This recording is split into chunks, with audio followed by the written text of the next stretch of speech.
Hey guys, tonight we're stepping into the flickering, slightly greasy world of a job that quite literally burned the candle at both ends.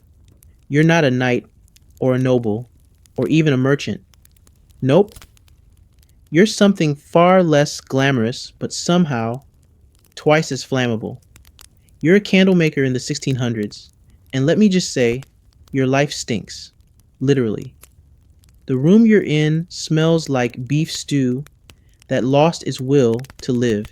You wake up before sunrise, not because you're eager, but because the candle you banked overnight has burned down to a stub, and the leftover smoke has decided to lodge itself squarely in your lungs. Your mattress is a lumpy burlap sack stuffed with straw and regret.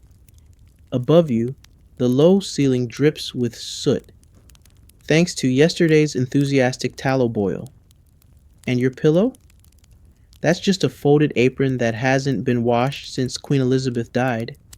You've developed a remarkable tolerance for sleeping in what basically smells like a barbecue gone wrong. Your first conscious thought is what day is it, closely followed by what died in my shop overnight. There's a scent, meaty, sour, with a hint of something disturbingly sweet. Tallow. Again, always tallow. The greasy remains of sheep, cows, and occasionally mystery meat that you're too sleep deprived to question. You keep hoping one day your nose will go on strike, but so far it just keeps sending you messages of protest via sinus infections. You roll out of bed and immediately step into a wax strip from yesterday's failed batch. It's now cold, hardened, and stuck to the only pair of hose you own. No time to fix it.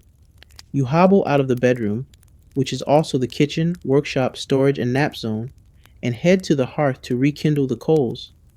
This is when you remember that your firewood was stolen again, probably by the neighbor's kid who keeps referring to your place as the stink hut. So instead of kindling, you toss in some sawdust, a scrap of old ledger paper, and a prayer. Somehow the fire catches. Historians still argue whether this daily miracle was divine intervention or just sheer desperation with a good wrist flick. The coals finally glow, and the pot goes on. This pot is your favorite. Not because it's good, it's warped, scorched, and missing a handle, but because it's not as bad as the other one. The inside is caked with layers of wax, fat, and history. You scrape the surface with a stick you've been meaning to replace for 6 years. Beneath the crust, a thin layer of tallow, still soft, and smelling like it dreams of being soup. You sigh and add the new batch, chunks of beef sweat you got cheap from the butcher. Why? Because it had already started turning. You're not made of money. You stir, slowly, carefully, because if the fat scorches, the smell becomes, how do we say, legally actionable. Imagine burnt bacon mixed with wet dog and a hint of despair. You once got a complaint from a local priest who said the odor made the statue of Mary weep. You weren't sure if he was joking. As the mixture bubbles, so does your patience. You haven't had breakfast yet, unless you count the ash you accidentally inhaled while blowing on the fire. Your stomach growls. You ignore it. The only food in the house is some stale bread and an onion that started sprouting ambitions. You break off a piece and chew it like a punishment. Meanwhile, the wax pot spits back at you. A fat bubble pops and lands on your hand. You now have a new blister to add to the collection, which is starting to look like waxwork art, unintentionally sculpted by accidents and poor decisions. You don't bother wiping it. You just mutter something unkind under your breath and stir on. Through the window, well, the hole in the wall where a window would be if you could afford one, the faint light of dawn leaks in. You know that light. It mocks you, because soon people will be out and about. and some of them will want candles. Not many, just enough to keep you working 7 days a week and still worrying about affording soap. You glance around your room. Dried strings dangle from wooden rods. Some have half formed candles on them, others just blobs where you sneezed mid dip. There's a pile of spent wicks, wax shavings, and, of course, flies. Tallow is their favorite hangout spot. They buzz like they're paying rent. You briefly fantasize about switching careers. Maybe Cooper? People like Barrels? Or Broom Maker? That sounds peaceful. But then you remember. You're already neck deep in debt to the tanner, the butcher, and the guy who swears your floorboards are infested with moral decay. Whatever that means. So Candlemaker it is. The fire pops again. You wipe your hands on a rag that could probably walk away on its own by now and get ready to pour your first mold of the day. It's not glamorous. It's not safe. It's not profitable. But it's your job. And at least you don't have to be polite about it. You're still not sure what time it is exactly. Somewhere between rooster hour and existential dread. But the candles aren't going to dip themselves. The fire is sputtering now, politely asking for more fuel you don't have. You throw in a splintered chair leg from last year's inventory shelf and hope the structural integrity of your home isn't too offended. Your hands are stiff, not because of the cold. It's actually warm in here, thanks to the fat furnace simmering like a medieval cauldron of sorrow. But from yesterday's dipping session, hundreds of wicks, hundreds of dunks, and each one had to be spaced just right. Too fast, and the wax doesn't stick. Too slow, and the wick goes limp like a sad noodle. Candle making is a rhythm. And you? You're not just offbeat.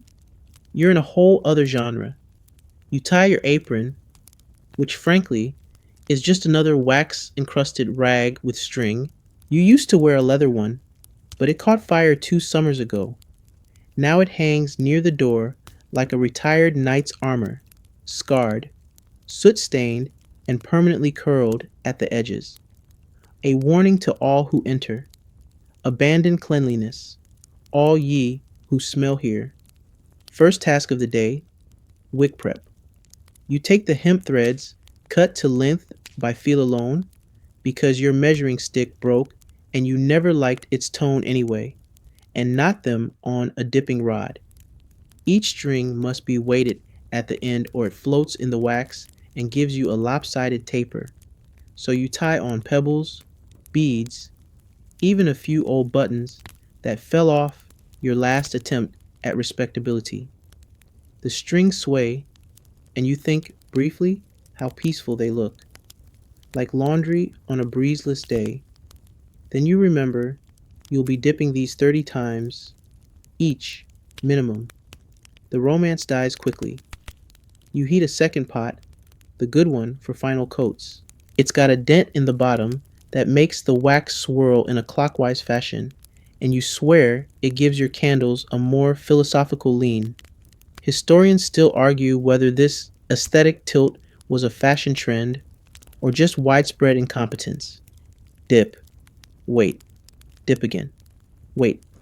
The process is hypnotic. Hot wax, lift, hang. Hot wax, lift, hang. You hum. Something folksy. Something with enough rhythm to not go mad. You burn yourself on the side of the pot again and just sort of nod like, yes, that tracks. The skin on your hands is already rough enough to sand a bench, so a fresh blister is just another topographical update. You glance at the drying rod. The first candles of the day are coming along, thickening slowly, reluctantly, like they know what they're being born into.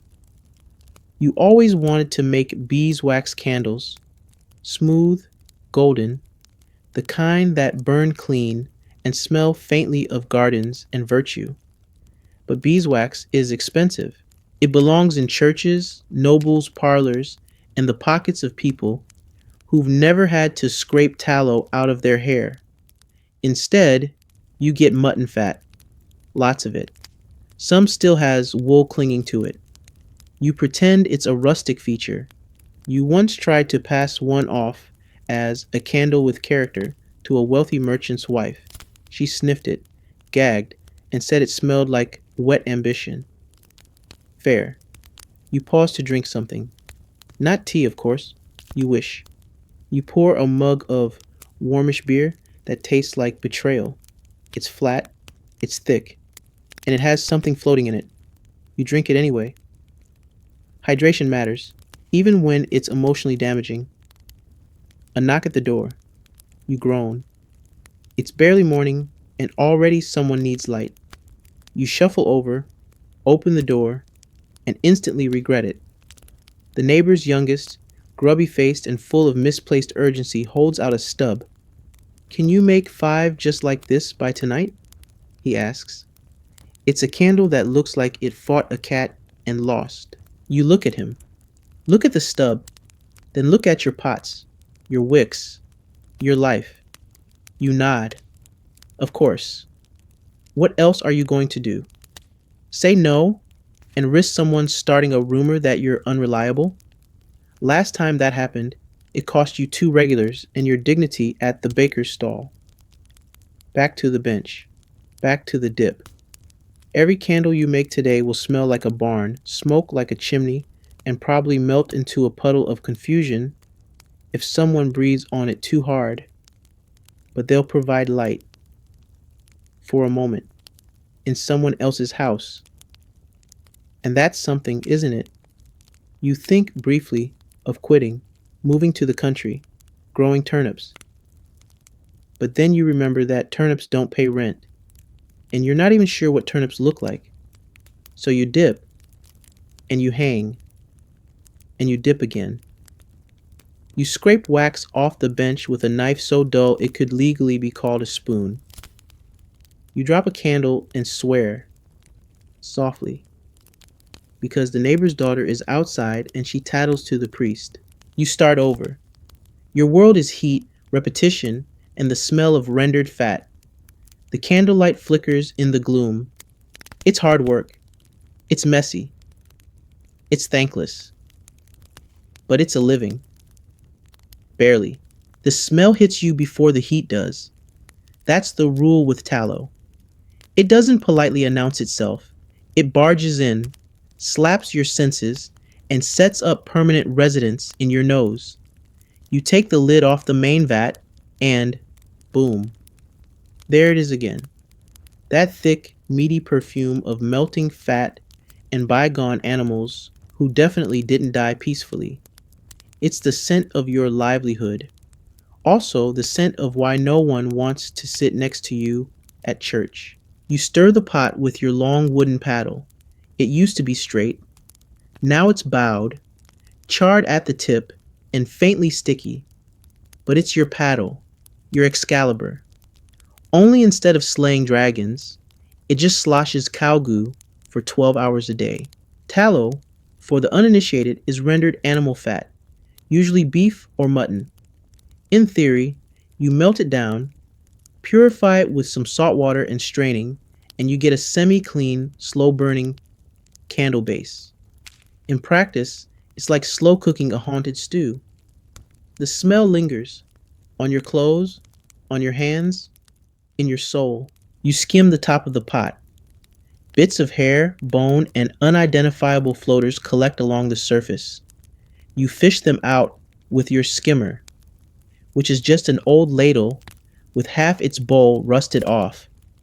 You should replace it, but sentimentality and poverty make a compelling team. Outside, someone gags, audibly, while walking past your window. You pretend not to notice. It's not even the worst batch you've cooked. That honor goes to the summer of the goat experiment, which still lives on in local legend, and in the stains on your back wall. Historians still argue whether tallow was truly the preferred material out of necessity, or just the result of centuries of poor decision-making. Either way, you're stuck with it. Beeswax is for churches and kings. Tallow is for everyone else. mainly because it's cheap, readily available, and comes with a bonus ecosystem of flies, the fat bubbles. A pocket bursts and sends a splash onto your sleeve. You swat it reflexively, which does absolutely nothing. Tallow doesn't care about your reflexes, it just wants to scar you gently over time. You open the side hatch, the air hole, as you call it. It's not a real window, more like a warped board you occasionally remove to let in what you optimistically call ventilation. Instead, it lets in smoke from the neighbor's chimney and a goose. Again, you shoo the bird away with your paddle. It honks like it's judging you. It probably is. You try not to dwell on the part of your life where boiling beef fat is considered normal. You used to dream of being a woodcarver or a baker, something with dignity, something where people say, "Oh wow, how lovely," instead of, "What is that smell?" But fate and a complete lack of apprenticeships had other plans. Candle making it was, a family trade, passed down like a disease and just as hard to get rid of. You start straining the new tallow batch. You pour the liquid through a square of old linen stretched over a bucket, letting the cleaner fat flow through while the chunky bits stay behind. It looks like soup. It smells like regret. The wax cools on the rim of the bucket in crusty little waves, like a greasy candle ocean slowly solidifying. And then come the wasps. Every candle maker has a wasp story. Yours involves 3 stings in one morning and a customer who screamed so loudly she dropped her soup bowl in your front yard. You grab the swatter, a battered book of psalms, and take a swing at a buzzing intruder. You miss. It flies into the vat. You debate fishing it out, then decide, A, extra protein. Besides, who's going to notice one wasp in a sea of beef essence? You move the strained fat to the dipping vat and prepare to start again. The room is humid with grease. The air feels chewable. You step back to avoid a glob of condensation falling from the rafters into your pot. That happened once. Ruined a whole batch. Left the candles, smoking like tiny chimneys with stage fright. And of course, through all this, there's the fire. An open flame in a room full of molten fat, wood shavings, string, and oil-soaked cloths. What could possibly go wrong? You've had a few scares, small ones. A dropped candle catching on your apron, a gust of wind tipping a mold rack. One memorable evening when your sleeve decided to participate in the combustion process. You now keep a bucket of sand by the door and a mental list of what to save first. Spoiler, it's the candle molds, not the ledger. Definitely not the cat. Your neighbor once accused you of harboring an open-air kitchen of death. He's not wrong, but your rent is paid, mostly. And your candles don't catch fire after being made, which in your opinion is the highest compliment a customer can give. The fat continues to melt. The room is thick with scent and silence. You sit down for a moment, the only moment you'll get today. Your stool creaks ominously beneath you. You close your eyes and inhale, deeply, foolishly, and gag. Yep, still tallow. It's mid-morning now, and the sun slinks in through the cracks in your walls, like it's checking on your progress. You're still dipping, still stirring, still hoping this next batch doesn't smell like someone boiled a leather boot inside an old sock. And while you're knee-deep in animal residue and soul fatigue, across town, something far more insulting is happening. A merchant's wife is lighting a beeswax candle. You know this because you saw her at the market yesterday, holding it delicately like it was made of gold, praising its clean scent and luxurious glow. It was, objectively perfect, slender, golden, smokeless. It didn't sputter. It didn't drool. It didn't look like it had been wept into. You stared at it the way a butcher stares at a peach tart, longingly and with a vague sense of betrayal. Beeswax is the holy grail of candle making. It burns longer, cleaner, and smells faintly like heaven, if heaven were run by bees in a field of wildflowers. It doesn't require purifying. It doesn't hiss when you dip it. It doesn't send neighbors into a coughing fit. In short, it's everything tallow is not. But here's the catch: it's expensive. Stupid expensive. Like you'd have to sell a kidney and your favorite spoon. Expensive. It comes from hives maintained by monks, beekeepers, and people who somehow don't mind being stung in the face for a living. You tried to get some once, bought a tiny lump from a traveling apiarist with 3 teeth and the attitude of a minor god. The wax barely filled one mold, and your fingers still have sting memories. So you stick with what you know: tallow, or on truly grim weeks, fish oil. Don't ask. The fish candles were not well received. But what really stings, more than bees, honestly, is how beeswax has become a status symbol. It's used in churches, palaces, and posh households where no one knows how a candle is made. They think candles just appear, like muffins or sons in law. They've never scraped hardened fat off a cracked floor tile or had to reheat an entire batch because someone knocked over the dipping rod. You've even had customers sniff your tallow candles and ask, with straight faces, "Is this the nice kind?" You smile, nod politely, and internally scream while remembering the 3 hours you spent filtering sinew out of that batch with a piece of cheesecloth that once belonged to your aunt's apron.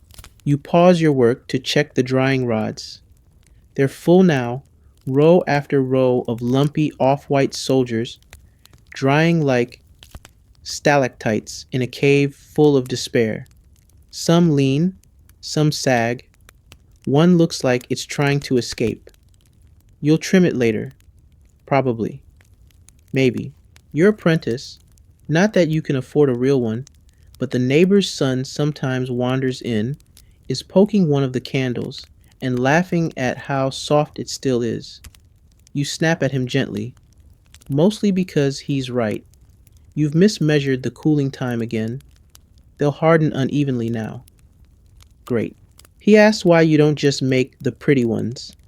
You tell him, "Because I'm not a bishop, Thomas." He nods like that makes sense. He's 8. Everything makes sense to him, including feeding wax scraps to the chickens. You'll deal with that later. You reach for the beeswax stub you keep hidden in a drawer. A tiny elegant thing with a faint floral scent and a perfectly straight wick.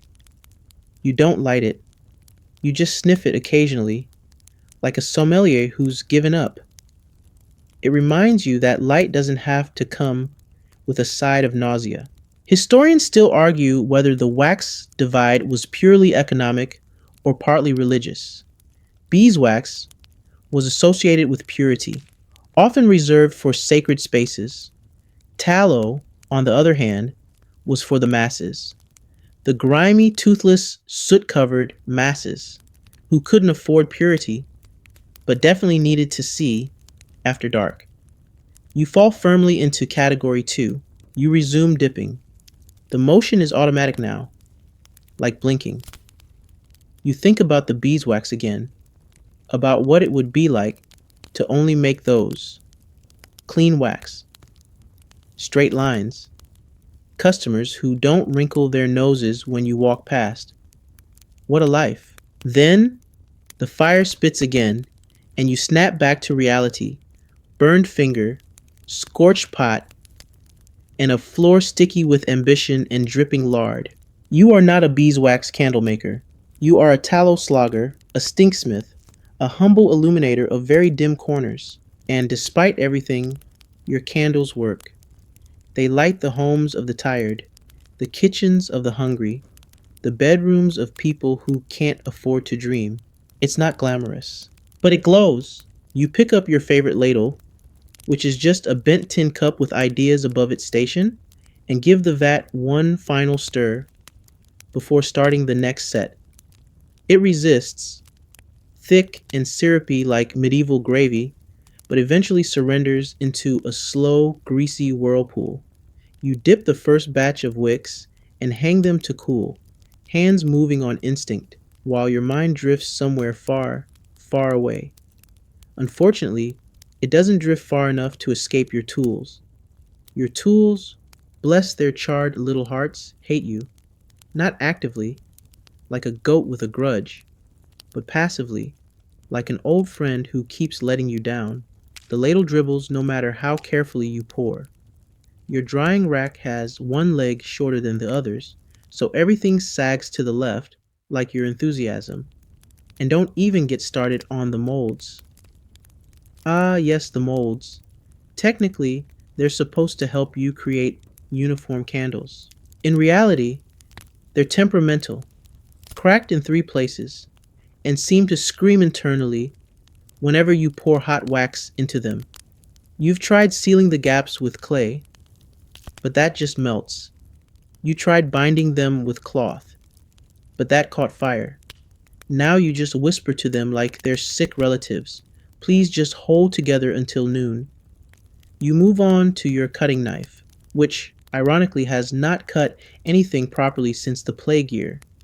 You inherited it from your uncle, who was either a candle maker or a minor arsonist, depending on the mood of the village gossip. Either way, it's been sharpened so many times it's now roughly the shape and sharpness of a fishbone. But the worst offender is the dipping rod. It's supposed to be a simple wooden stick with even spacing for the wicks. Yours? Slightly warped, slightly burnt, and entirely judgmental. Every time you load it with new strings, it seems to sigh. You sigh back. The two of you have been locked in this passive-aggressive romance for years. You tried once, just once, to buy new tools, walked all the way to the next town, coin hidden in your boot, ready to invest in a better mold or maybe a second ladle that wasn't cursed. But by the time you got there, the smith had sold out, the prices had doubled, and you twisted your ankle tripping over a goose cart. You spent your last coin on a mug of hot cider and limped home with a bruise and a story. Historians still debate whether candle makers were considered artisans or just that person down the road who smells funny and always looks tired. Given your current state, wax-streaked apron, ash-covered face, and one eyebrow suspiciously shorter than the other, you lean toward the latter. A customer pokes their head in through your open doorway. Got anything that doesn't smoke? You almost laugh. Almost. Instead, you point silently to your best batch. 24 freshly dipped candles arranged like little wax soldiers. They're not perfect. One's bent, another looks like it's had a hard day. But they'll burn. Probably. The customer grimaces, grabs a few, tosses a coin on the bench, and leaves. No thank you. No nod. Just the sound of retreating boots and quiet disapproval. You stare at the coin. It's sticky. Of course it is. You wipe your hands on your apron, which at this point is less garment and more interactive wax museum, and get back to work. The fire has dimmed again. You toss in some shavings and blow gently until the coals catch. You wonder how many candle makers set their houses on fire. Probably more than anyone would admit. But hey, at least if your house burns down, you'll have great lighting. Your stool creaks as you shift your weight. Your back creaks louder. You haven't stood straight in 3 years, and your knees make a clicking noise every time you crouch, like a haunted metronome. You once tried stretching, pulled something, didn't try again. There's a knock. Another customer. This one's cheerful, oddly. He asks for something romantic. You blink. Then you remember it's the baker's anniversary tonight. He wants soft light, gentle shadows. You consider handing him a beeswax candle from your secret stash, but then remember you promised that one to the apothecary in exchange for some ointment that smells less like feet. Instead, you grab your straightest tallow taper and blow some of the soot off with what might be the ghost of dignity. This one's from a clean batch, you say. He nods, hands you 2 coins, and leaves whistling. You stare after him for a moment, half tempted to ask what romantic even means when you smell like warm livestock. But you don't ask. You just sit back down, stare into your pot of bubbling animal sadness, and get ready to dip the next round. At some point, you stop noticing the burns. They're not dramatic anymore. No open flames racing up sleeves or panicked barrel dousing like in your early days. No, these burns are quieter now, more personal, like little love notes from the tallow saying, thinking of you, again. This morning alone, you've been singed twice. Once from wax dribbling off the wick like it had a grudge. Once from brushing the side of the pot during a yawn. You looked down, saw the red blister forming, and just nodded, like, yep, that's about right. Your hands tell the story of your profession. The skin is tough, but not invincible. Your fingers are cracked, stained, and perpetually dusted in wax flakes. Your nails? Well, you used to have nails. Now you have vague waxy nubs that double as makeshift scrapers when you lose your knife again, which happens often. You flex your fingers and they resist, not out of malice, but fatigue. They've been dipping and trimming and wiping and caring for so long, they've forgotten what rest feels like. You remember once, maybe 2 winters ago, you took an afternoon off, sat near the river, tried to mend a shirt, watched ducks waddle past. It was nice. Then a goose bit your foot, and you returned home to find the neighbor's son had accidentally dropped a frog into your tallow vat. The smell lasted 3 days. So did the frog. You haven't taken time off since. Back at the bench, you try to trim a fresh candle and the knife slips. The wax resists, then gives suddenly, and your knuckle kisses the blade's edge. You wince, suck on the cut, and taste tallow. Of course. You're probably 12% candle at this point. Maybe that's why you're always warm in the winter. Silver lining? You wrap the cut in a strip of linen, already pre-waxed from past mishaps, and carry on. No time for pity. Not in this business. People think candle making is quaint, charming, picturesque even. You once overheard a traveling artist say it's a noble craft, like bottling light. You snorted so hard you scared his donkey. Bottling light? Try boiling fat until it surrenders, and then hoping your product doesn't bend like a noodle in summer. But sure, noble. There's no glamour in the pain, no medals for blisters, no fanfare for the nights you soaked your hands in cool water just to sleep. You have burn marks on your forearms in the shape of everything from ladles to rod hooks. Your left wrist has a spot that never quite healed. It's where the pot handle slipped during the great spill, which your neighbor still talks about like it was a natural disaster. Historians still argue whether candle makers in the 1600s had a high injury rate or were simply too exhausted to complain. You're inclined to believe it was both. Pain just became part of the routine, like hunger, like smoke, like that creaky floorboard you keep promising to fix, but don't. Because what's one more hazard in a house already flirting with combustion? You know a cooper down the street who once tried to improve your methods. He said, "Why not build a wind tunnel chimney system to better circulate smoke?" You stared at him, unblinking, for a full minute.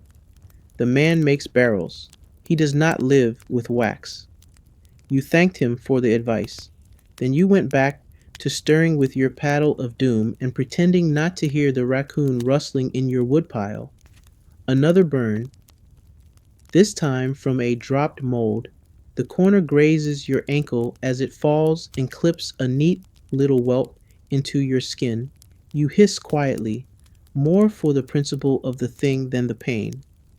It's fine. Everything's fine. Your ankle looks like a medieval map, but that's just part of the aesthetic now. You keep a jar of salve nearby, made by the apothecary.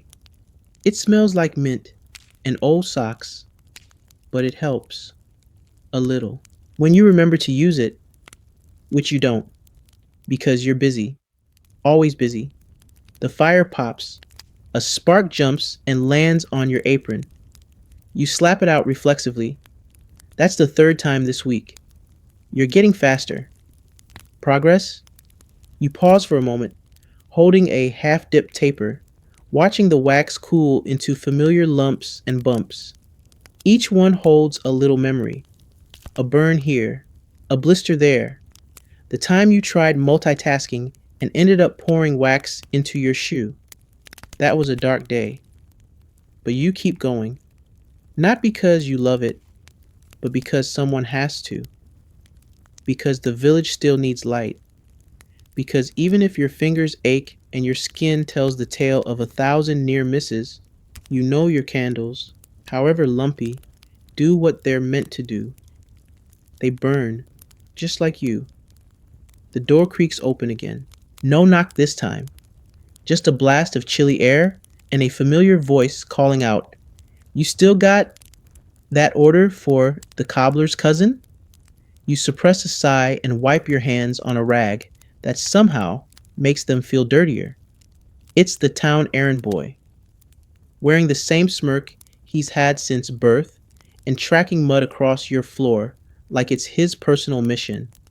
You nod toward a modest bundle of 12 squat candles near the hearth. They're not your best work. One's leaning like it's tired of being a candle, but they'll burn, and that's the requirement. Tell him not to light them all at once, you add, unless he likes surprise smoke, alarms made of coughing. The boy shrugs, scoops them up, and tosses you a coin. It lands near your wax trimmings and rolls under the work table, where it will now live forever with a potato you forgot about, and at least one experimental spider colony. And just like that, he's gone. No thanks. No praise. Not even a "smells better today," which would be a blatant lie, but still polite. Because here's the thing, customers are the worst. They forget you exist until the moment they need you.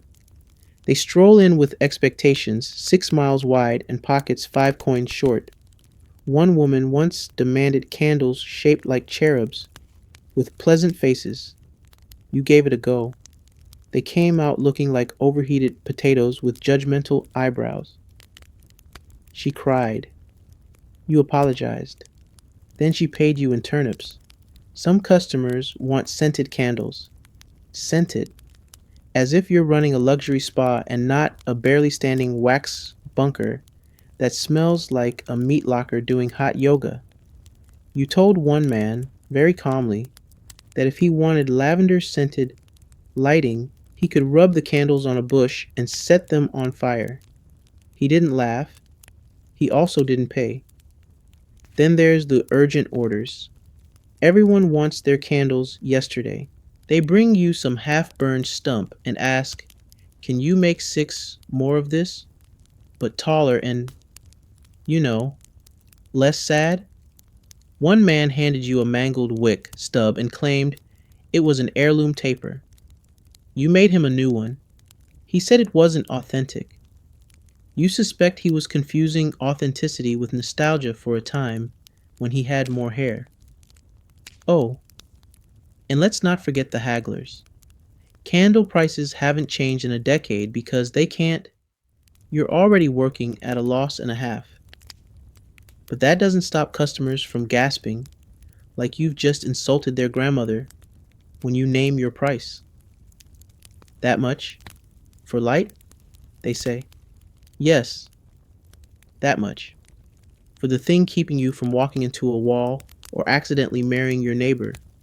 You once tried explaining the process to a particularly tight-fisted gentleman, showed him the raw tallow, the wick spinning, the dipping and trimming and molding and cursing. He nodded thoughtfully, then offered you a chicken leg in trade. You declined.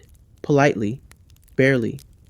Historians still argue whether tradespeople in the 1600s were fairly compensated or simply tolerated out of necessity. You lean toward barely tolerated. You could vanish into the forest tomorrow, and most people wouldn't notice until their home turned pitch black and they tripped over the cat. And then there are the unpaid tabs. Oh, the tabs. You keep a ledger by the door. It's full of names, crossed out debts, doodles you made while sleep deprived, and a growing section labeled probably never. There's the baker, owes you 6. The blacksmith's wife, 9, technically 10, but she brought you a pie once, and that counts for something.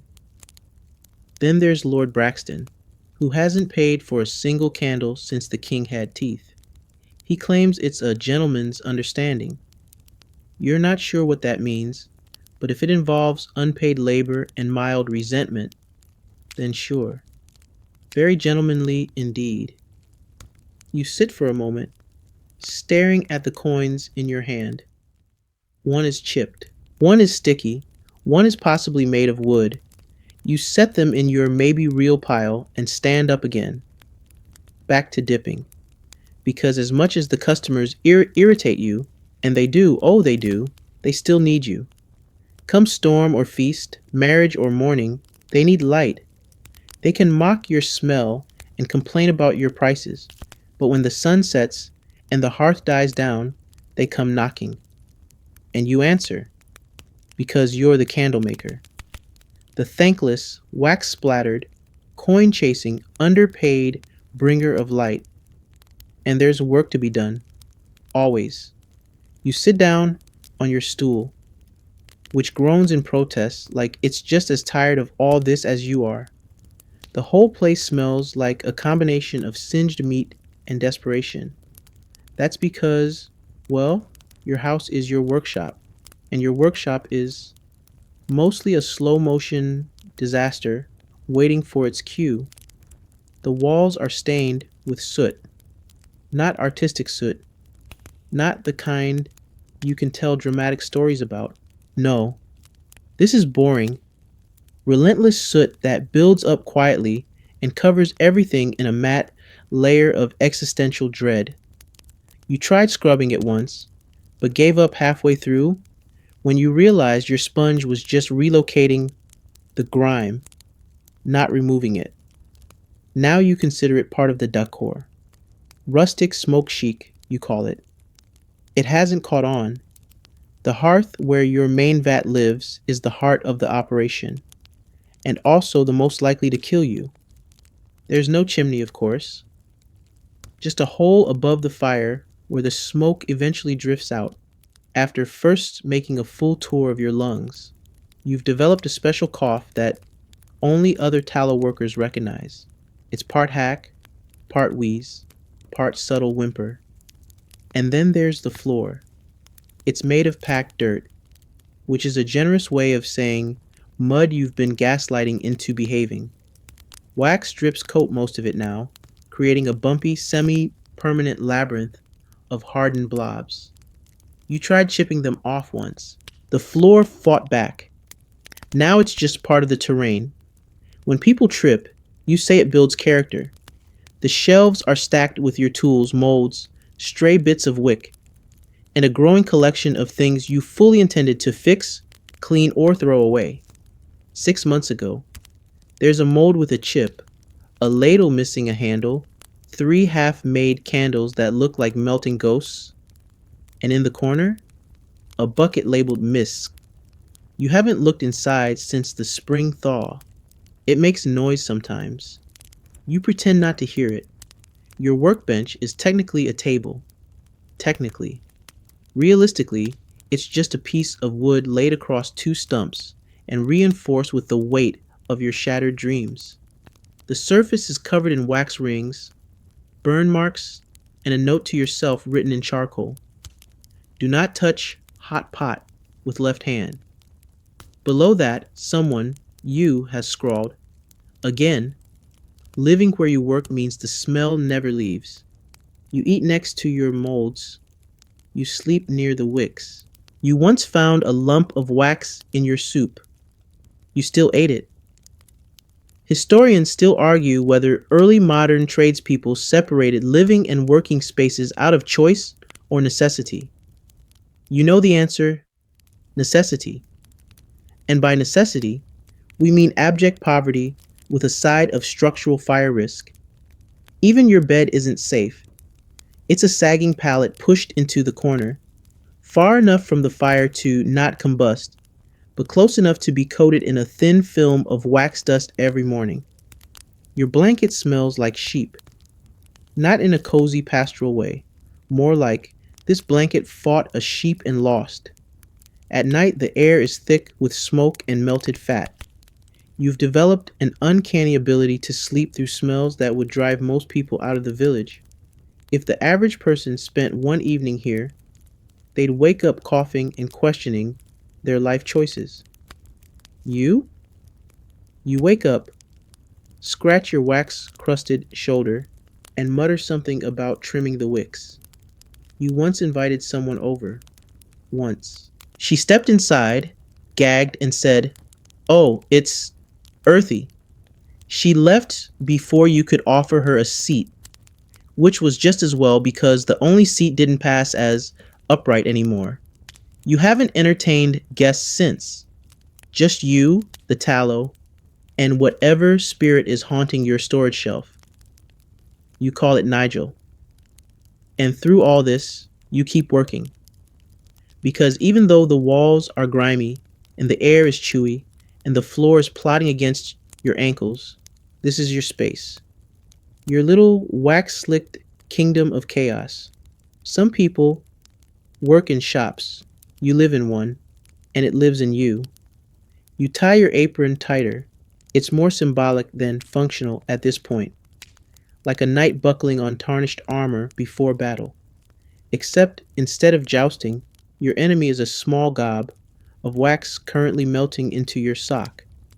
You pause, consider removing the sock, then realize it's the only dry pair you own, and removing it now would just invite more wax in. So you pretend it's not happening. Denial is a surprisingly effective defense strategy in 17th century tradesmanship.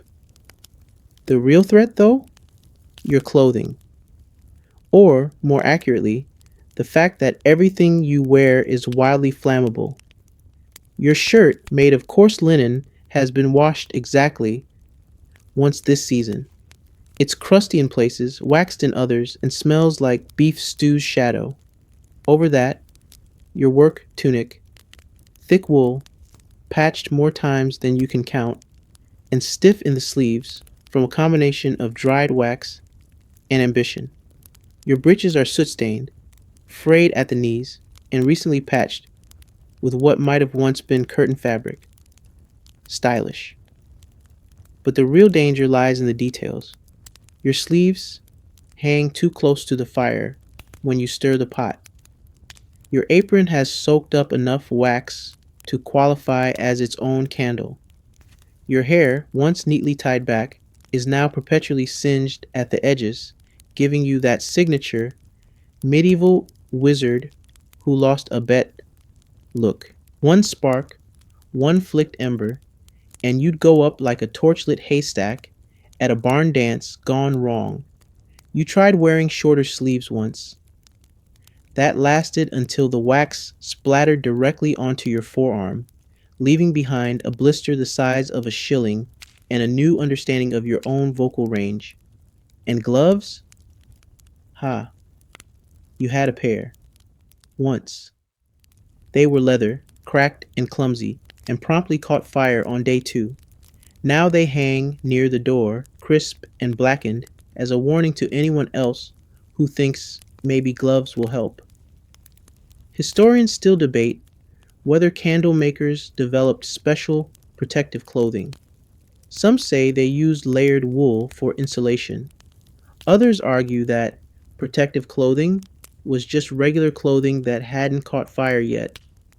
You lean toward the latter. After all, it's hard to innovate in fashion when your entire wardrobe consists of clean tunic or burned tunic. You move with the grace of someone who's burned themselves just enough to respect proximity. Your arms know the danger zones around the fire. Your legs have a sixth sense for where the wax buckets are, even in the dark. But no amount of experience changes the fact that your work environment is basically a human barbecue waiting to happen. You once saw a traveling doctor who asked about the shiny patches on your tunic. You told him it was wax. He looked concerned and said, "You know that stuff burns, right?" You smiled. He didn't. The worst part is when the wax doesn't catch fire, but gets just hot enough to melt onto you and then harden again. That happened with your right sleeve yesterday. You leaned too close, felt the heat, then spent 10 minutes peeling your shirt away from your arm like some sad medieval molting ritual. And let's not forget the hat. Yes, the hat. You wear it to keep your hair out of the wax. It's wool. It's thick. It's a gift from your aunt. It also acts like a sponge for smoke and tallow vapor. So now it permanently smells like someone deep fried a sheep in a peat bog. But it's warm. And if it ever caught fire, you've told yourself you could probably just throw it out the window. Probably. A neighbor once joked, "You must be fireproof by now." You smiled, said nothing, and quietly checked your sleeves for embers. The truth is, every single layer you wear is trying to kill you in its own slow, waxy way. But what choice do you have? Naked candle making would solve the flammability issue, sure, but it introduces a whole new set of concerns, like shame and splatter zones. So you wrap yourself in your mildly cursed wardrobe, move like a dancer dodging invisible flames, and hope that today is not the day the fire gets too friendly. Because while the work may burn you, literally and figuratively, you still need the layers. You still need the job. And nothing says professional candle maker quite like a slightly melted boot and the faint scent of emergency. Dip. Wait. Dip again. Wait longer. Dip again. Wait even longer. Welcome to the mind-melting loop of candle making, the endless dipping nightmare that turns your day into a slow, repetitive wax ballet and your wrists into overcooked noodles. This is the part no one tells you about when they talk about artisanal crafts. The romance fades somewhere around dip number 17. Each candle takes dozens of dips. Not 5, not 10. We're talking 30 to 40 for a standard taper. More if you're dealing with an especially picky client who wants the good ones that don't bend at the mention of heat. Each layer must cool just enough before the next dip, or the wax slides off like it's trying to escape the harsh realities of being useful. It's a dance of timing, patience, and resisting the urge to scream at the wicks. You once tried rushing it, just a little. Dipped too fast. The wax clumped unevenly, creating a lopsided monstrosity that looked like a root vegetable with ambition. A small child later pointed at it and asked if it was cursed. You said yes. The process demands a rhythm. Dip. Hang. Wait. Repeat. but the wait is just long enough to be boring and just short enough to be unproductive. You can't walk away, can't nap, can't make lunch. If you do, your next layer goes all gloopy and ruins everything. So you hover, like a wax babysitter, watching, waiting, occasionally whispering encouragement to the sagging batch. And heaven help you if you sneeze. You remember it vividly.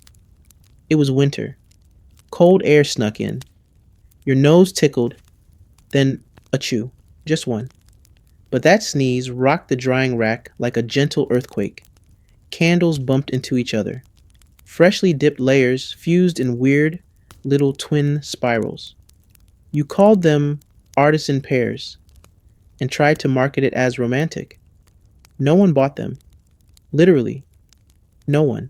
Historians still argue whether this methodical, slow process was meant to produce better candles or just torture candle makers into becoming eerily patient. You think it's the second one. You've caught yourself narrating each dip like a lullaby. And we go down into the warm bath, and we rise again like a soggy phoenix. The worst part? You're always behind. No matter how many you dip, trim, cool, or mold, someone always needs more. The butcher wants 6 thick tapers. The innkeeper needs a dozen squat ones. The priest has requested yet again 2 dozen pure candles, preferably without embedded crumbs or hair this time. You offered a discount. He declined. So, you dip. Again. Each batch takes most of the day. And that's if everything goes well. One draft from the window, one accidental knock, one slightly too warm room, and the wax won't set properly. Then you have to wait longer between dips or move everything to the cellar, which is currently occupied by a rat with a territorial attitude and very little chill. There's a moment, around dip 23, when your brain checks out completely. Your arms move automatically, your legs ache from standing, and you start to wonder if this is how candles feel. Trapped in a repetitive cycle, growing fatter and wobblier with each pass, waiting for someone to set you on fire and call it useful.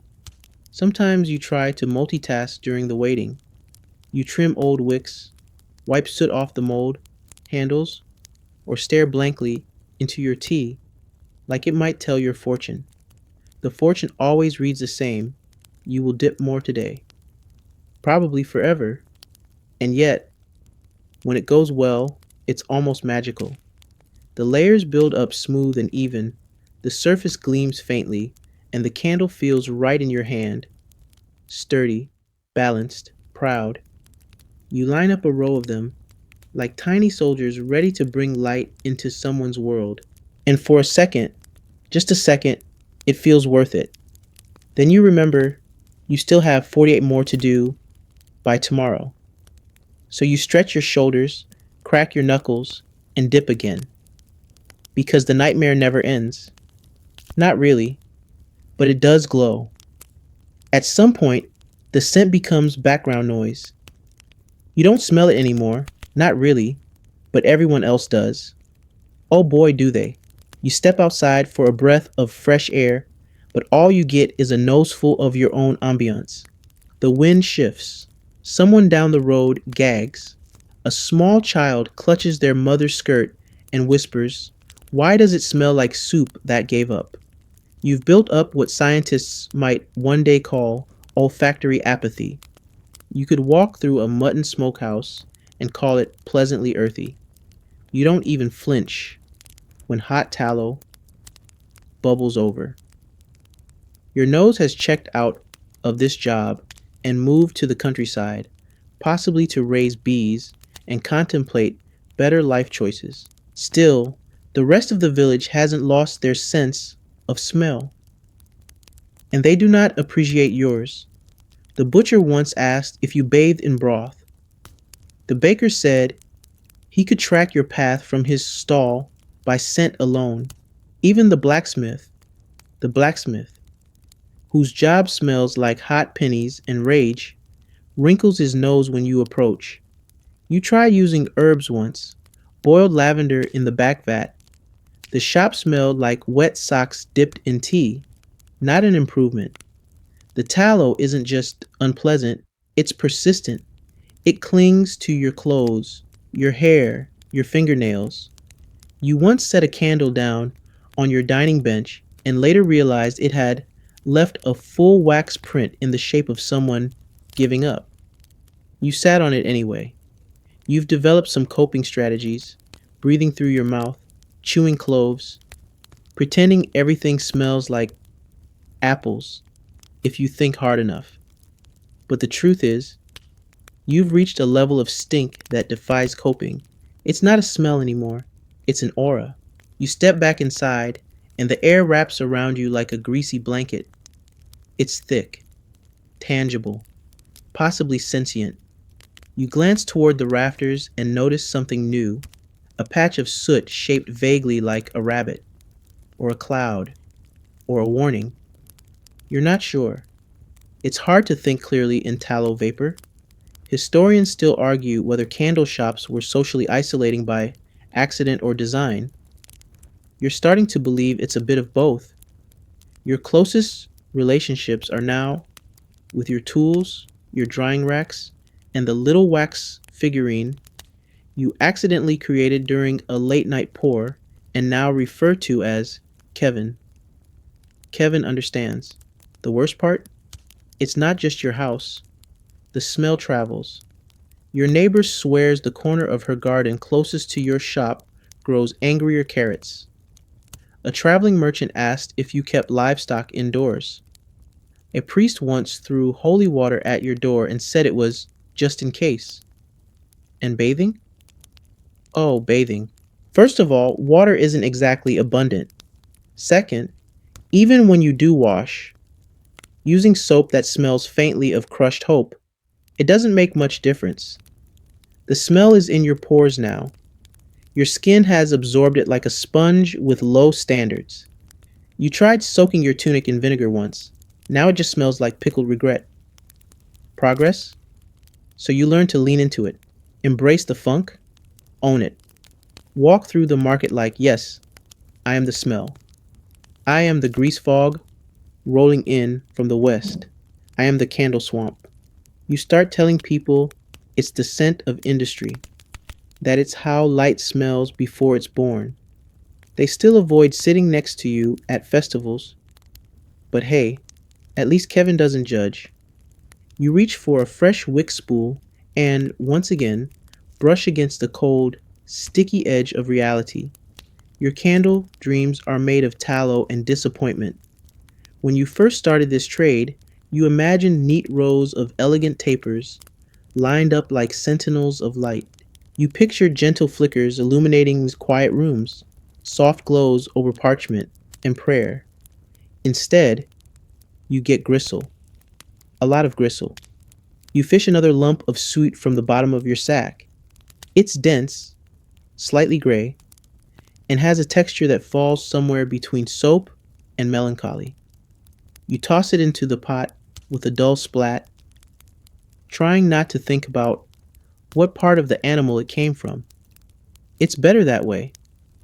You once dreamed of making beeswax candles, long, golden sticks of radiance that smell faintly of wildflowers and moral superiority.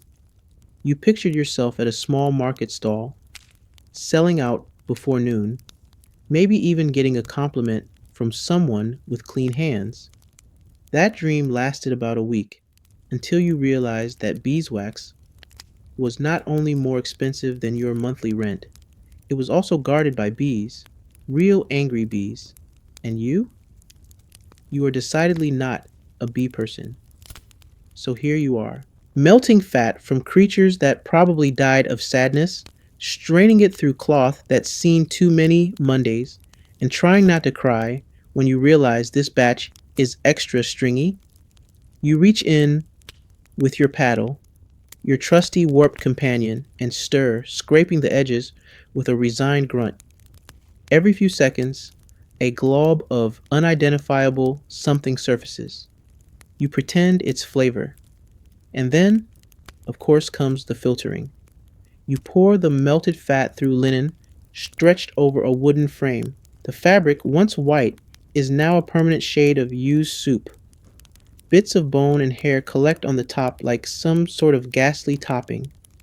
You try not to look too closely. Once you swore you saw a tooth. You told yourself it was a pebble. You told yourself a lot of things that day.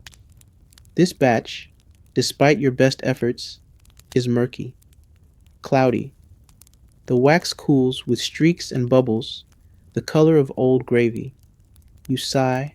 The candles from this load will lean, crack, or burn with the grace of a drunken weasel. But people will still buy them.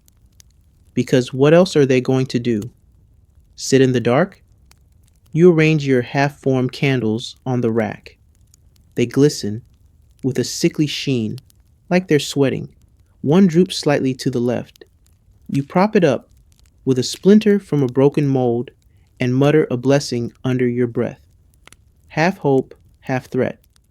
Your fingers are slippery. Wax clings to everything.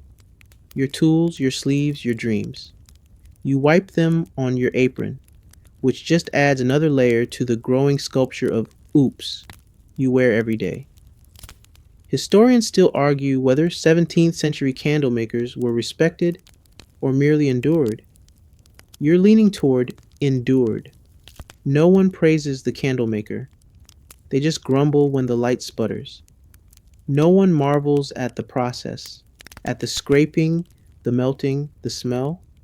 They just want glow, preferably without the smell of breakfast meat gone bad. You sit down, exhausted, and reach for your tea. It's cold now. Of course it is.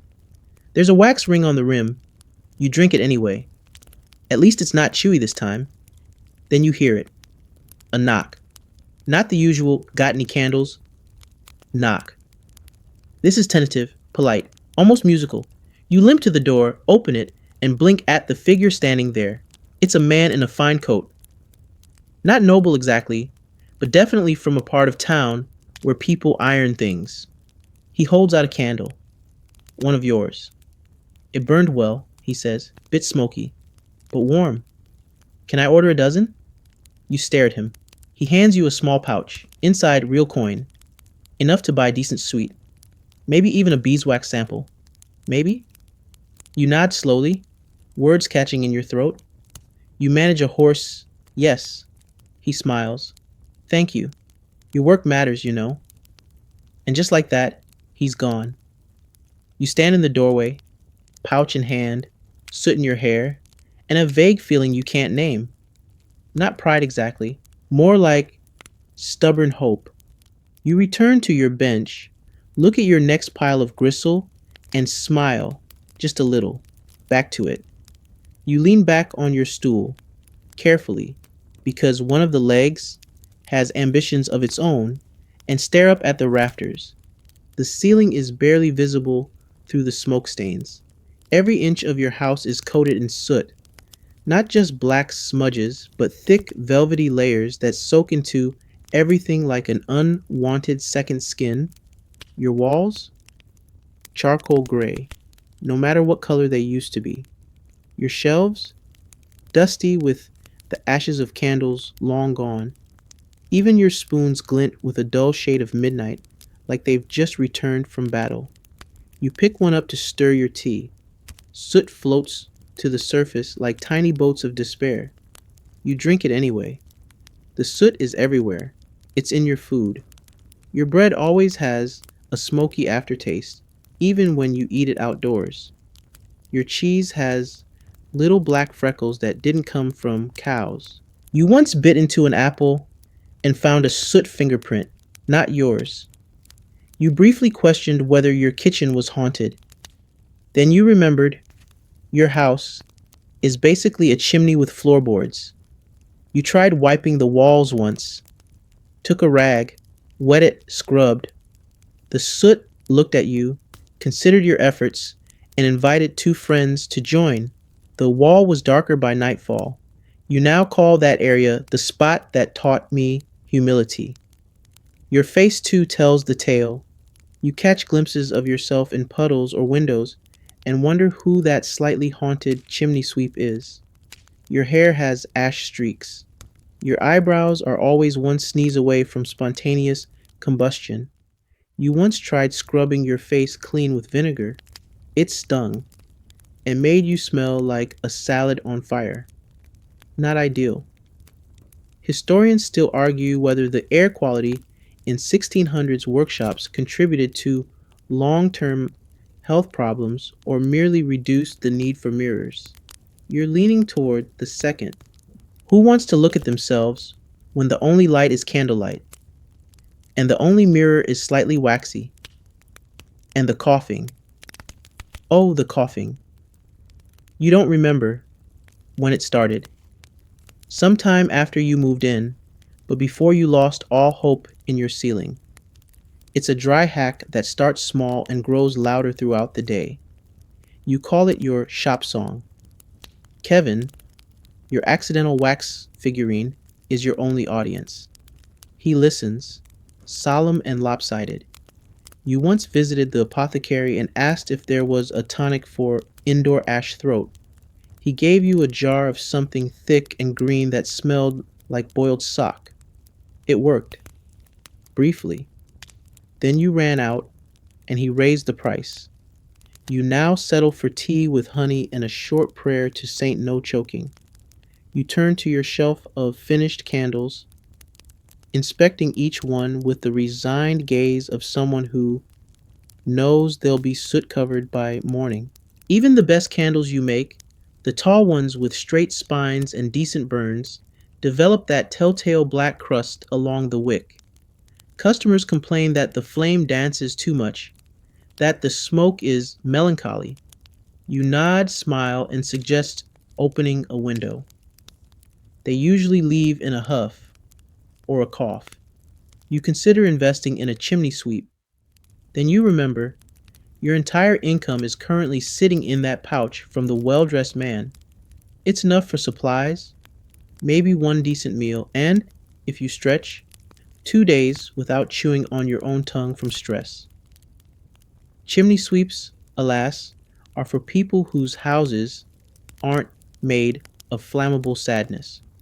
You blow gently across the table to clear a pile of soot, revealing your ledger underneath. Black smears streak the paper. You've started dating entries by candle color.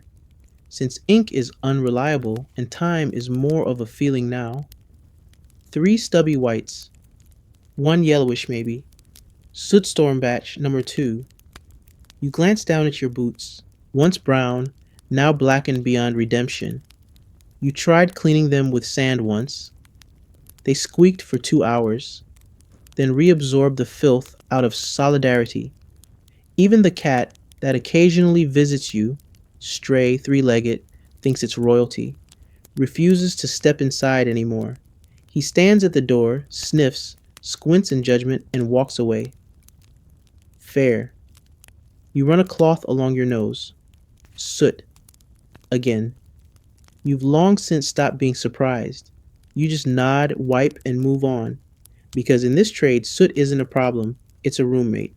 You gently lift one of the freshly finished candles from the rack, holding it up to the light, what little there is through the smudged window pane, and squint. It looks decent, mostly straight, good weight. The wick isn't off center for once. You allow yourself a half smile. Maybe this one won't embarrass you in front of the midwife again. Then you give it the test. You light it. It flares up like an enthusiastic squirrel. The flame licks the air too high, then sputters, as if second-guessing itself. You wait. The base starts to ooze. A gentle drip begins, not downward. Of course not. That would be logical, but sideways onto the shelf. The smoke rises in a thin line, grayish, with a faint aroma of cooked wool. You sigh. Candle quality inspection is an art, and a cruel one. You keep a little tray for this part of your routine. You place each candle in a holder and observe the burn rate, the shape of the flame, how fast it drips, how quickly the soot starts colonizing the airspace above it. You have a mental checklist. Burn? Check. Smoke? Ugh, check. Wick charring too fast? Absolutely. You haven't had a flawless candle since, well, ever. You remember one time, by some miracle, a taper burned clean for a full hour. No smoke, no sputter, no sideways slump. It held its shape. The flame flickered gently, like it was humming. You almost cried. Then it tipped over and lit a piece of parchment on fire. That was the end of the good one. Now you test every batch. You have to.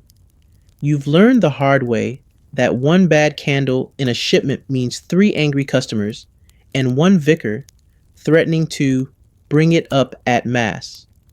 You didn't ask what it was. You didn't want to know. Today's batch is mediocre. 1 is passable. 4 lean, slightly left. 1 droops like a candle experiencing deep emotional doubt. The 7th looks strong but burns with the enthusiasm of a wet sponge. The 8th, well, the 8th is quietly weeping wax onto the shelf.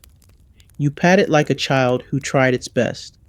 Historians still argue whether candle makers had standards or just survived on vibes and luck. You can confirm there are standards. But those standards sometimes bend when you're broke and it's raining and the butcher's wife wants her order a day early because of a pig emergency. You once tried keeping a rating system, marks scratched into the side of the drying rack, stars, circles, even tiny frowny faces. But after a while, everything averaged out to A. You stopped rating, started surviving.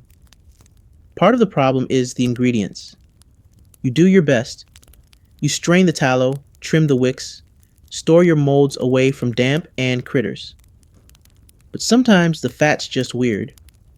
Sometimes the string frays mid-dip. Sometimes the moon is in a judgmental mood and nothing sets right. You try not to take it personally. Customers never see this part, the testing. They see the final product, a humble little stick of light. They don't see you watching it burn, adjusting the angle of the wick with a needle, muttering under your breath like a wax wizard. They certainly don't see you digging half-melted disasters out of your testing tray with a spoon and throwing them into the maybe remelt bucket. That bucket, by the way, is a cursed object. Everything in it has failed in some uniquely tragic way. The taper that bent like a gooseneck, the stub that burned from the bottom up, one that somehow managed to trap a fly mid-pour and still smelled like fish. You tried reusing them once. The resulting candle hissed at you. Literally. You gave that one to a traveling bard. You've never seen him again. You extinguish today's test candle. The wick curls in on itself, a little tendril of smoke whispering, "Nice try." You place it in the probably okay pile and pick up the next one. This one's got potential. It feels right in your hand. Heavy. Balanced. You light it. It immediately slumps to the left like it's giving up. You nod. Fair enough. You count your coins again. It's a ritual now, part of your evening routine. Like stretching your back with a groan, brushing soot from your sleeves, and wondering if today's batch will actually pay for tomorrow's breakfast. The coins are spread out on the edge of your work table, tarnished, coppers, dull silvers, and one that might be a button. You're too afraid to ask. Today's total? Enough for flour, maybe eggs, if the market isn't too smug. But rent's due next week, and the butcher wants his suet money. Again, you stare at the coins like they might multiply out of pity. They don't. You're poor. Still poor. More poor. Despite working every day, from before sunrise until your fingers are covered in wax, tallow, and existential dread, you've yet to see what they call profit. You've seen barely making it. You've seen trading candles for bread. You've even seen please don't evict me. I lit your parlor for free last week. But profit? That's a candlelight fantasy. You once did the math. Big mistake. You calculated how much it costs to make one candle. The fat, the wick, the fuel, the loss. From spills and burns, the wear on your tools, the portion of your soul sacrificed during each boiling. The result? Each candle netted you a margin so thin you had to squint to see it. And that's if it sold. Sometimes they just sat there, mocking you with their waxy silence. You sigh and sweep the coins into a cracked bowl you keep under your table, labeled savings in jest. Inside, a bent spoon, two buttons, and a pebble you mistook for a coin during the rainy season. Good times. Historians still argue whether tradespeople in your era could actually climb the social ladder. The answer depends on who you ask. Nobles say yes. Merchants say maybe. Candle makers? We say, do you want that candle dipped in desperation or financial anxiety today? You think of your dreams. You had them once. A tidy stall at the square, a second set of molds, a small sign painted in real color that read, Light for all occasions. You'd wear an apron that wasn't crispy. You'd be known as the good one, the reliable one. Maybe even, dare you say it, the affordable luxury. Now?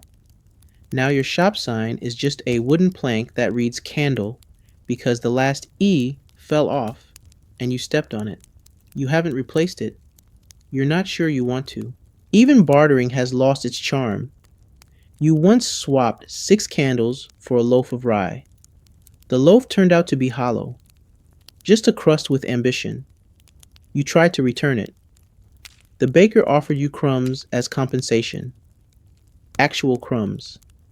You fantasize about giving it all up, moving to the forest, becoming one of those mysterious old folks who lives alone and maybe makes jam, but you probably still make candles out of habit.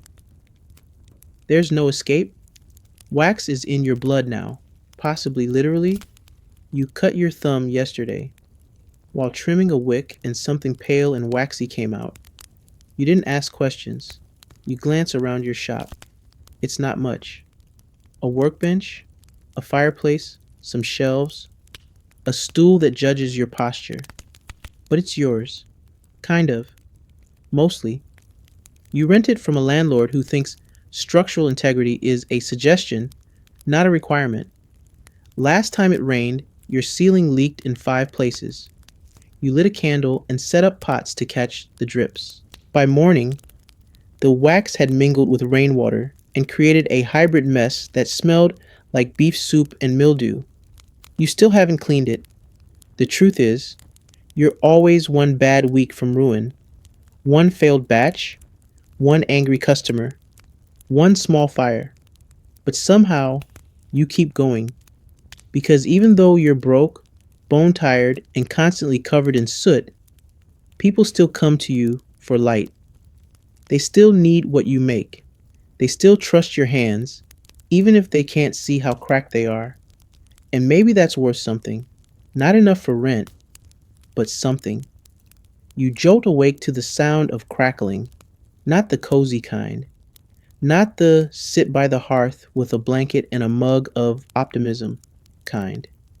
No, this is the sharp, irregular crackling that makes your spine stiffen and your nose start twitching before your eyes even open. You know that sound. You smell the smoke. You leap up, knocking over your stool and sending a wax-stained rag flying. The room is full of that heavy, panicked haze, heat, fear, and the acrid promise of loss. A small fire has caught on the edge of your drying rack. One of the candles tipped. It burned low, caught a hanging scrap of linen, and now your back wall is glowing for the wrong reasons. You move fast, surprisingly fast, considering your knees usually sound like gravel being stirred. You grab the bucket of sand, thank the saints you remember to refill it, and dump it in a wide arc. The flame gasps, sputters, and dies with a hiss, leaving behind a scorched black smear on the wood. Your hands tremble, your lungs sting. Your heart is trying to exit your chest through the floor. This, this is why candle makers sleep lightly. It's why you keep sand at the door, near the hearth, under the table. Why your dreams are half fire drills and half accounts receivable. Because your job is fire, and your home is wax. Every night, you bank your coals carefully. You check each candle. You mutter little protective phrases that probably don't work, but feel like they do. And still, it happens. Sparks leap. Wicks misbehave. One gust through your cursed drafty window, and your livelihood can go up like a torchlit haystack. And yet, if something does catch fire, you're the one who gets fined. The City Watch doesn't care that you work with open flame and livestock fat in a building made of splinters and regrets. All they care about is that your profession is considered high risk, and any incident, even small, earns you a fine. Or worse, inspection. You've met the inspector. Once. A sour man with a feathered hat and an expression like he just stepped in something warm. He arrived unannounced, sniffed the air, peered into your cauldron like it was a crime scene, and asked, "Is this sanitary?" You stared at him, dead-eyed, and said no. He fined you anyway, not for the mess, but because you stored your kindling too close to a candle. You pointed out that the candle was your job. He suggested maybe you find safer employment. You asked if he had ever considered standing near hot tallow. He said no. You nodded. Didn't think so. Historians still argue whether medieval fire laws were meant to protect the public or just bankrupt tradespeople, one burnt rag at a time.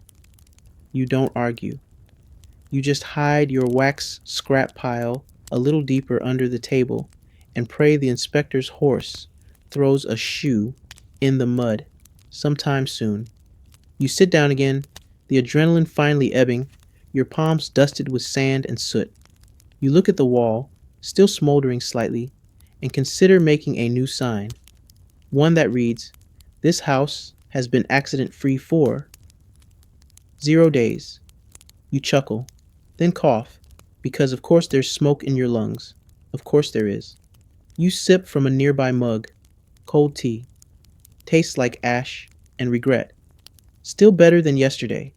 And through it all, you keep working. You go back to your dipping. You trim the singed wicks. You hang the salvageable ones back on the rack. You fan the window open, hoping the smoke leaves before the next patrol strolls by. Because despite the fire hazard, despite the fines, despite the lingering scent of barbecue and hell, you need to keep making candles. You need to keep making light, even if you might one day burn with it. You stand outside your shop for a breath of less terrible air and try not to think about the monastery 2 hills over, the one with the shiny roof, tidy garden, and rows upon rows of perfect beeswax candles. You've seen them. Everyone has. They glow like sunlight in solid form. No smoke, no drips. They burn with the calm poise of a monk who's never boiled tallow in his underpants. You'd envy them if you weren't so tired. Monasteries have the edge, always have. They've got land, bees, time, and more hands than they know what to do with. Scribes, gardeners, copyists, novices, and candle makers. Whole teams of them, working in calm, cool cloisters, with windows that open and close without a crowbar.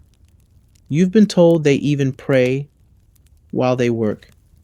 Must be nice to make candles while being spiritually uplifted, instead of spiritually scorched.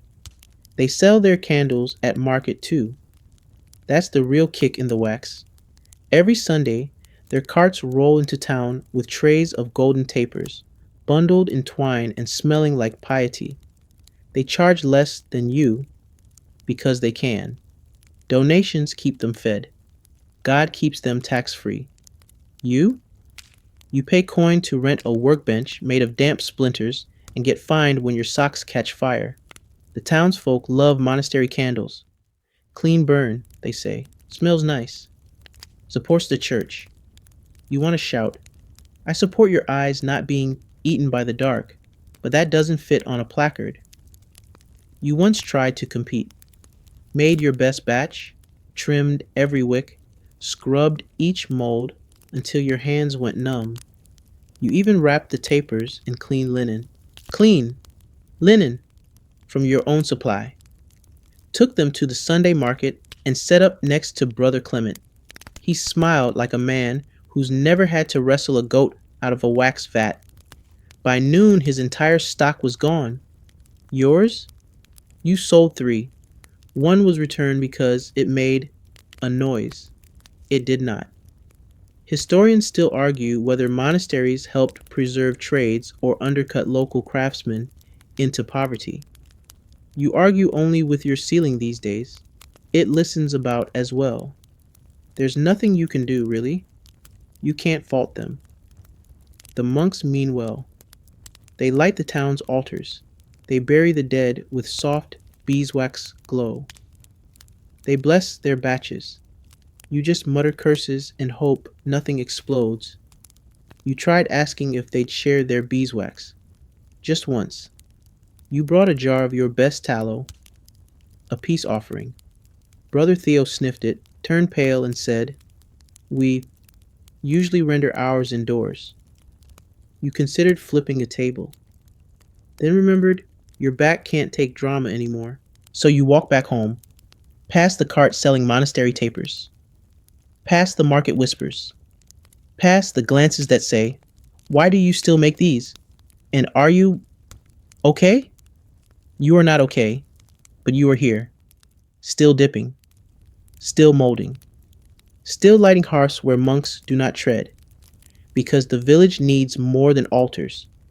It needs kitchens, corners, bedside tables, and until Brother Clement starts delivering tapers to every drafty shack in town, you'll keep working.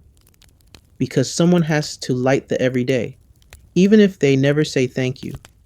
Even if your candles smell like honesty and faint despair. Even if you're the waxy underdog in a beeswax world. You hear the news from a passing gossip merchant. Yes, those exist. Cloaked in scarves and more secrets than bread. There's going to be a festival, she says. They're lighting the whole square. Hundreds of candles. Hundreds. You freeze mid-dip. Hundreds. That's either a curse or a miracle. Possibly both. You press for details. Which candles? Whose order? Who's paying? She waves her hand, already floating down the road like a human rumor. They'll want clean ones, she shouts. Not the smoky kind. You stare at your vat, where a batch of tallow bubbles like it's offended by joy.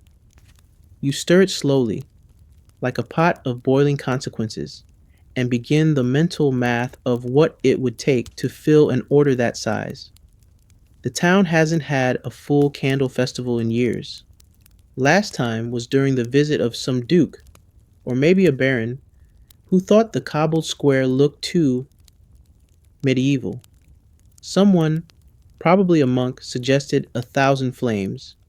You supplied 37 candles and got stiffed on half the payment. Still, your tapers were lit, and for one strange hour, the whole square glowed like a holy fever dream. This time, you might have a chance. If you can act fast, if you can beat the monastery to the punch. You tally your supplies. Tallow? Enough, barely, if you render the rest of the bag. Wicks? Low. You'll need to unravel some rope. Molds? Not enough. You'll have to rotate batches every hour and pray your table holds up under pressure. But you want this. Not for the money, though saints know you could use it, but for the credit. For once, your candles in every window, not Brother Clement's golden halos. Your handiwork lighting faces as they dance, drink, and fall in love with the flicker of imperfect flames. You start rendering extra fat. The smell becomes a part of you again. You hum a little tune to stay sane. It's the same one you hum when the wax burns just right and the soot stays in the sky instead of your nose. Soon the work becomes a blur. Dip, hang, pour, repeat. Your fingers ache, but there's a rhythm to it now. A race against an invisible monk army. You even let the neighbor's son help. He turns out to be useful, if you ignore the part where he nearly whacks the cat. You stay up late. You forego dinner. Your tea goes cold. Again. Your legs lock up and your arms start shaking, but you keep going. Because this time, your name might get mentioned. Historians still argue whether tradespeople truly craved fame or just stable income and a warm bed. You crave recognition. A single voice to say, those were his candles. You deliver them 2 nights before the event. 3 baskets full. Lumpy, yes. Slightly different heights? Definitely. But each one tested. Each one trimmed. Each one ready to burn for the people, not the pulpit. The steward eyes them skeptically. You brace for the sigh, the comment about smell, the inevitable comparison to beeswax. But instead, he lifts one, sniffs it, lights it. It holds, burns slow, even, bright enough to see his eyebrows raise. These will do, he says. You nod like it's no big deal, then walk home floating 3 inches off the ground. You collapse onto your lumpy bed, still in your apron, still covered in wax flakes, and dream of flickering lights that don't judge you. Festival night arrives. The square glows. You see them from your window. Your candles, burning in windows, lighting archways, dotting tables where children stare in wide-eyed wonder. One kid tries to blow one out, fails. You snort. The air smells like tallow and roasted meat. You smile. Brother Clement's nowhere in sight, and for once nobody notices the smoke.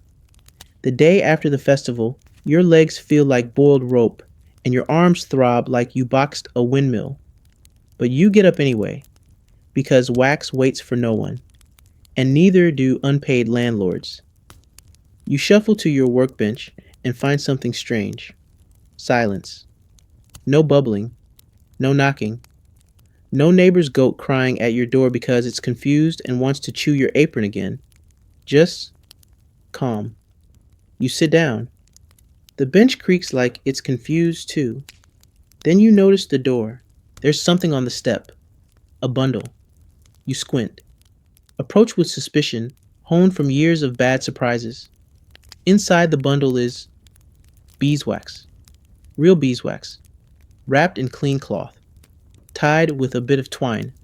No note, no name, just a gift. A golden brick of candlemaker's gold. You stare at it, half expecting it to grow legs and run away. It doesn't. You bring it inside like it's a sacred object. You even wipe the table before setting it down, a gesture of rare reverence.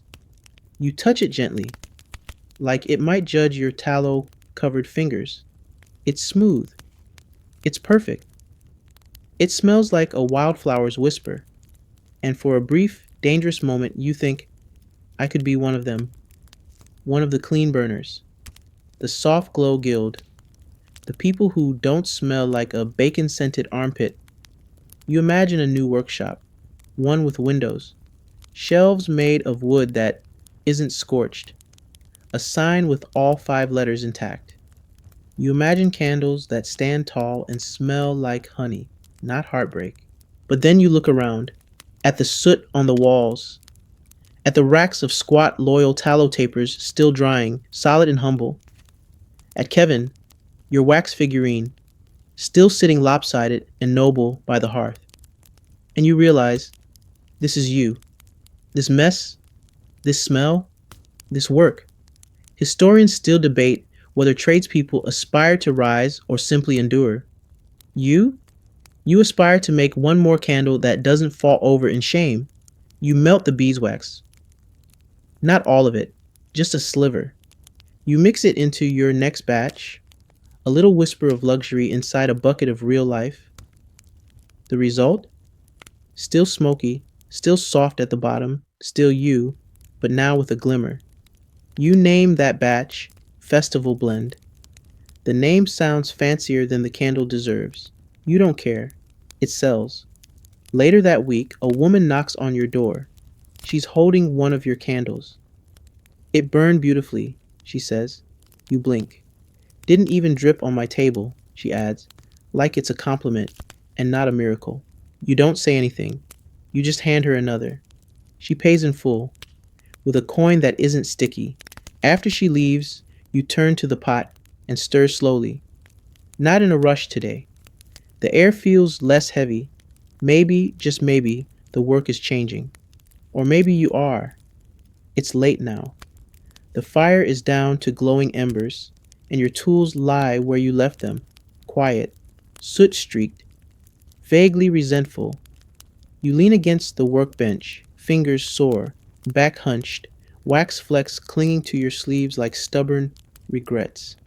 It's been another long day, in a life full of long days. You look around your shop one more time. The drying rack's full, not perfect candles, but not failures either. They lean a little. Some are squat. A few have curious personalities, but they'll burn. They'll light someone's room, flicker across a supper table, glow gently in a dark hallway where someone stubs their toe a little less violently because of your work. And no one will remember you for it. You know that. There will be no songs about the candle maker, no statues, no great romances sparked under your light with credit to your name. If anyone remembers you at all, it'll be because a candle sputtered, or smoked too much, or dripped onto a wool cloak and caused mild alarm. You sigh and lower yourself onto your stool. Kevin wobbles on the shelf above you. Even he seems tired. You think about legacy sometimes, about whether your hands have made something lasting. But candles aren't like books or buildings. They're meant to vanish, to melt, to disappear in service of something else. And yet, maybe that's the point. You bring light quietly. You chase shadows away, one flickering wick at a time. You stand between darkness and the people too tired, too cold, too poor to make their own, and you never ask for thanks. Because the thanks was never the point. The point was the light, even if it smokes, even if it stinks, even if no one remembers who made it. And that is kind of beautiful. So now, let the wax cool. Let the fire fade to a soft red glow. Your hands have done enough for one night. The molds can rest. The soot will still be there tomorrow, patiently waiting, like a cat with attitude. Take one last look at the flickering flame on your little bedside taper. Watch it lean slightly, then catch itself, burning, with that quiet, stubborn defiance you know so well. The light is uneven, yes, but warm and human. Breathe in, slowly, past the tallow, past the smoke. There's lavender somewhere underneath, or maybe you're just imagining it. Let your shoulders drop. Let your heartbeat settle into something slower, the kind of rhythm that doesn't care about deadlines or fire laws or grumbling customers with bad taste and exacting noses. You did the work. You made the light, and that matters. Let the past melt like wax into memory, soft and formless. Let the future stay unlit for now, waiting patiently for its wick to be trimmed. And let the present be just this: a quiet room, a weary body, a candle burning low. You may not be remembered, but you mattered. The glow you gave helped someone see, someone rest, someone love. And that is enough. Now, close your eyes. Let the last light dance behind your lids, like a shadow play. Let your breath fall into rhythm with the dying fire. You've earned your sleep. And tomorrow? Tomorrow, you'll make more light.